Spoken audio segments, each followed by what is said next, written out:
కాపురం చేసే కళ కాళ్ళు తొక్కినప్పుడే తెలుస్తుందని పెద్దలు ఊరకనే అనలేదు.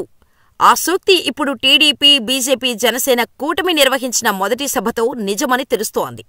మోడీ, చంద్రబాబు, పవన్ పాల్గొన్న ఈ సభ అన్ని విధాలా భ్రష్టు పట్టింది. ఏ విషయంలోనూ, ఏ అంశంలోనూ, ఏ విధంగానూ సభ ఆకట్టుకోలేదు. ప్రధాని నరేంద్ర మోడీ మాట్లాడుతున్నప్పుడు మధ్యలో పలుమార్లు మైక్ కట్టయింది. దేశం ప్రధాని మాట్లాడే సభలో మైకు పనిచేయలేదంటే సభ పరిస్థితి ఎలా ఉందో అర్థమవుతోంది. సాధారణంగా ఎప్పుడూ జోకులు, చలోక్తులు, చమత్కారాలతో సరదాగా మాట్లాడే మోడీ ఈ సభలో మాత్రం అత్యంత సాదాసీదాగా మాట్లాడి మామా అనిపించారు. చంద్రబాబు, పవన్ కళ్యాణ్ ముఖాల్లో జోష్ కనిపించకపోగా అందరూ ముభావంగా ఉన్నారు. మోడీ కూడా చంద్రబాబు, పవన్ను గెలిపించమని ఒక్క మాట కూడా చెప్పలేదు. ఆయన ప్రసంగమంతా లోక్సభ ఎన్నికలను దృష్టిలో పెట్టుకుని సాగింది.